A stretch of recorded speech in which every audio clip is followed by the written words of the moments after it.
Hello friends, knowledge ভার্সিটিতে welcomes you. আমরা দুটো সরল বাক্য অর্থাৎ দুটো সিম্পল সেন্টেন্সকে জুড়ে একটা সিম্পল সেন্টেন্স কিভাবে তৈরি করতে হয় সেটা নিয়ে আলোচনা করছি। ইতিমধ্যেই আমরা জেরান্ডের ব্যবহার দেখেছি এবং পার্টিসিপেলের একটা পার্ট দেখেছি। পার্টিসিপেলের যে পার্টটা আমরা দেখেছি সেক্ষেত্রে দুটো ঘটনা পরপর ঘটে, একটা ঘটনা আগে একটা ঘটনা পরে। যে ঘটনাটা আগে ঘটে তার যে ভার্বটা রয়েছে তার সাথে আইএনজি জুড়ে আমরা সেটাকে পার্টিসিপেল করেছি। মূলত পার্টিসিপেল হলো ভার্বের সাথে আইএনজি যোগ হয়ে যখন সেটা অ্যাডজেক্টিভের মতন কাজ করে তাকে আমরা পার্টিসিপেল বলি। আজ পার্টিসিপেল ব্যবহার করে দুটো সরল বাক্যকে কিভাবে একটা সরল বাক্যে অর্থাৎ একটা সিম্পল বাক্যে পরিণত করা যায় তার দ্বিতীয় পর্ব। তো চলো মূল পর্বে এসে যাই। আজকে আমরা মূলত দেখব যে কন্টিনিউয়াস ফর্মে রয়েছে, চলমান অবস্থায় রয়েছে এমন কোনো অ্যাকশনকে আরেকটা ভার্বের সাথে আমরা জুড়বো কিভাবে, আরেকটা সেন্টেন্সের সাথে আমরা জুড়বো কিভাবে সেটাই। তো আজ যেটা আলোচনা করছি, এর আগের আলোচনায় ছিল একটা ঘটনা আগে ঘটেছিল, তারপরে আরেকটা ঘটনা ঘটেছিল। দরজা খুলে আমি ভিতরে প্রবেশ করেছিলাম। Opening the door I entered the room, অর্থাৎ opening the door I entered the room, দরজা খুলে আমি ঘরে প্রবেশ করেছিলাম। কিন্তু আজ যেটা করব, আমি একটা গরুকে ঘাস খেতে দেখেছিলাম, আমি একটা ছেলেকে বল খেলতে দেখেছিলাম। অর্থাৎ আমি যখন দেখেছিলাম তখন সে বল খেলছিল। এখানে ইনফিনিটিভের ব্যবহার করবো না, আমরা এখানে পার্টিসিপেলের ব্যবহার করব। এছাড়াও আমরা বলতে পারি আমি উদীয়মান সূর্যকে দেখেছিলাম বা আমি সূর্যকে উদয় হতে দেখেছিলাম। অর্থাৎ আমি যখন দেখেছিলাম তখন সূর্য উদয় হচ্ছিল। তো এই ধরনের সেন্স গুলো ক্লিয়ার করবো আজকে। তো আজকের আলোচনা থাকছে join into simple sentence using participle. আর পার্টিসিপলটা কি? ভার্ব প্লাস আইএনজি এবং এটা অ্যাডজেক্টিভের মতন কাজ করে, অর্থাৎ কোনো নাউন বা প্রোনাউনের গুণাগুণ প্রকাশ করে। মূলত এক্ষেত্রে আমরা পাবো যে নাউনের গুণাগুণ প্রকাশ করছে। আর আমাদের পার্ট 2 অর্থাৎ পার্টিসিপল ব্যবহারের একটা পর্ব ইতিমধ্যেই আমরা দেখেছি, আজ দেখছি দ্বিতীয় পর্ব। পার্টিসিপলের আগের পর্বটা নিয়ে আরেকটা বলিনি। ধরো বাক্স খুলে আমি বইটি দেখেছিলাম, অর্থাৎ আমি বাক্স খুলেছিলাম, আমি বইটি দেখেছিলাম। I open the box, I saw the book. তো opening the box, I saw the book, অর্থাৎ যে ঘটনাটা আগে ঘটেছে, যে কাজটা আমি আগে করেছি সেখানে যে ভার্বটা রয়েছে তার সাথে আইএনজি যোগ করে দিয়ে আমি দ্বিতীয় সেন্টেন্সটা বলে দিলাম। তো পরপর দুটো ঘটনা ঘটলে আমরা এই ধরনের পার্টিসিপেলের ব্যবহার করি। আজ যেটা করবো সেটা হচ্ছে কন্টিনিউয়াস সেন্স ক্লিয়ার করার জন্য। উই স টু কাইটস, আমরা দুটো ঘুড়ি দেখেছিলাম, আমরা দুটো ঘুড়ি দেখেছিলাম। সেন্টেন্সটা শেষ, একটা সিম্পল সেন্টেন্স শেষ। আরেকটা সিম্পল সেন্টেন্স হচ্ছে those were flying in the sky. Those were flying in the sky, সেগুলো আকাশে উড়ছিল। এবার খেয়াল করে দেখো এখানে কন্টিনিউয়াস ফর্মের ব্যবহার রয়েছে, এই যে এখানে ফ্লাইং রয়েছে। তো এখানে কিন্তু পরপর ঘটার কোনো ব্যাপার নেই, এখানে একটা সেন্টেন্স কন্টিনিউয়াস ফর্মে রয়েছে সেটা নির্দেশ করছে। তো সেটাকে আমরা কিভাবে একটা সিম্পল সেন্টেন্সে কনভার্ট করব?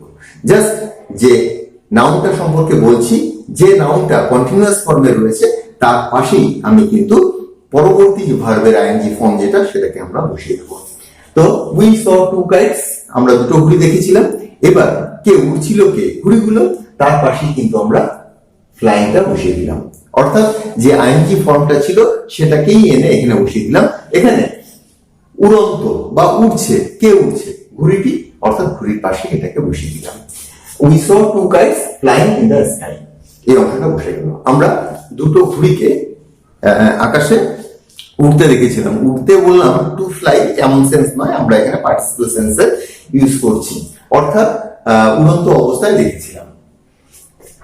দ্য বয় ওয়াজ স্লিপিং, বালকটি ঘুমোচ্ছিল। তো এটাই এখানে কন্টিনিউয়াস টেন্সে রয়েছে, এটাই এখানে পাস্ট কন্টিনিউয়াস টেন্সে রয়েছে, স্লিপিং।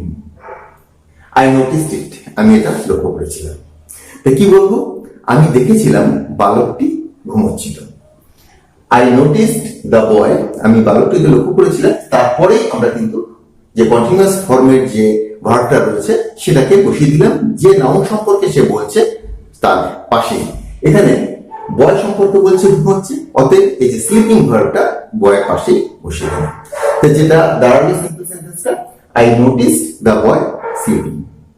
তো এখানে এই এক্সাম্পল তিনটে একই রকম প্যাটার্ন। তারপরটা দেখো, দে কট হিম, তারা তাকে ধরেছিল। ক্যাচের first tense for he was stealing, সে চুরি করছিল। আবার একটা দেখো পাস্ট কন্টিনিউয়াস ফর্মেই রয়েছে স্টিলিং। তো স্টিলিংটা বুঝতেই পারছো, কে চুরি করছিল? এখানে দেখো চুরি করছিল হিম, এটা প্রোনাউন আছে, প্রোনাউনকেই তোমার পার্টিসিপল দিয়ে কোয়ালিফাই করতে হবে, কারণ এখানে পার্টিসিপলটা অ্যাডজেক্টিভের যে রূপ সেই রূপে রয়েছে, অ্যাডজেক্টিভের কাজটা করছে। তো কি বলবো আমরা? এখানে একটা দে হবে, দে কট হিম, তারা তাকে ধরেছিল স্টিলিং, অর্থাৎ চৌর্যবৃত্তি করার সময়, চুরি করার সময়, অর্থাৎ চুরি করা অবস্থায় তারা তাকে ধরেছিল, অর্থাৎ সে তখন চুরি করছিল। তো যখন দেখবে যে একটা সেন্টেন্স কন্টিনিউয়াস ফর্মে রয়েছে, যে সেন্টেন্সটা কন্টিনিউয়াস ফর্মে রয়েছে, যে সেন্টেন্সটা বলতে যে ভার্বটা আইএনজি ফর্মে রয়েছে, কন্টিনিউয়াস টেন্সে রয়েছে, সেই ভার্বটাকেই তুলে নিয়ে এসে এবং তার সাথে যে অংশটা রয়েছে, সাবজেক্টটা নয় আর হেল্পিং ভার্বটাও নয়, সেই ভার্বটা এবং তার পরের যে অংশটা সেটা যার সম্পর্কে বলছে তার পাশে শুধুমাত্র বসিয়ে দেবে পুরোটাই। তিনটে এক্সাম্পল দেখলে বুঝতে পারবে। এই একই জিনিস কিন্তু একটু অন্যভাবেও হতে পারে। যেমন ধরো, পাখাটা ঘুরছে, দ্য ফ্যান ইজ মুভিং, আমি তোমাকে বলছি ডোন্ট টাচ ইট বা ডোন্ট টাচ দ্য ফ্যান। তো এখানে কিন্তু তুমি এভাবে বলতে পারো don't touch the fan moving, সেন্সটা কিন্তু ক্লিয়ার হবে। তো এক্ষেত্রেও তোমার কন্টিনিউয়াস ফর্ম রয়েছে, কিন্তু তোমাকে বলতে হবে চলন্ত বা ঘুরন্ত ফ্যানকে স্পর্শ করো না, don't touch the moving fan. এবার তোমার যে আইএনজি ফর্মেশনটা রয়েছে, যে কন্টিনিউয়াস ফর্মের জন্য যে আইএনজি ভার্বটা রয়েছে, আইএনজি যুক্ত ভার্বটা রয়েছে, সেটাকে তোমার কিন্তু যার সম্পর্কে বলছে, যাকে কোয়ালিফাই করছে তার পূর্বে তোমাকে বসাতে হবে, don't touch the moving fan. এটা কিন্তু তোমাকে বুঝে নিতে হবে যে কোন ফরম্যাটে তুমি এটাকে ফেলবে। দ্য ফ্যান ইজ মুভিং, পাখাটি ঘুরছে, ডোন্ট টাচ ইট, এটাকে স্পর্শ করো না। এখানে দেখো ইট রয়েছে, ইট বলতে কিন্তু ফ্যানটাকে বোঝানো হয়েছে। তো আমরা এই ডোন্ট টাচ দিয়ে শুরু করব। ইম্পারেটিভ সেন্টেন্সে রয়েছে don't touch the moving fan, it বলতে ফ্যানকে বোঝানো হয়েছে এবং ফ্যানের আগে দেখো আমরা মুভিং বসিয়ে দিলাম।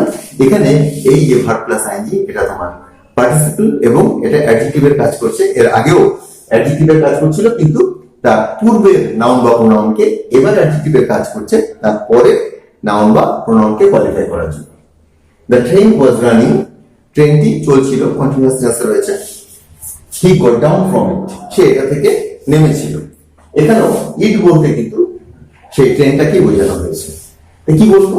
সে চলমান ট্রেন থেকে নেমেছিল।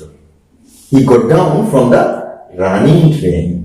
রানিং কার সম্পর্কে বলছে? চলমান কে, চলন্ত কে, ট্রেন।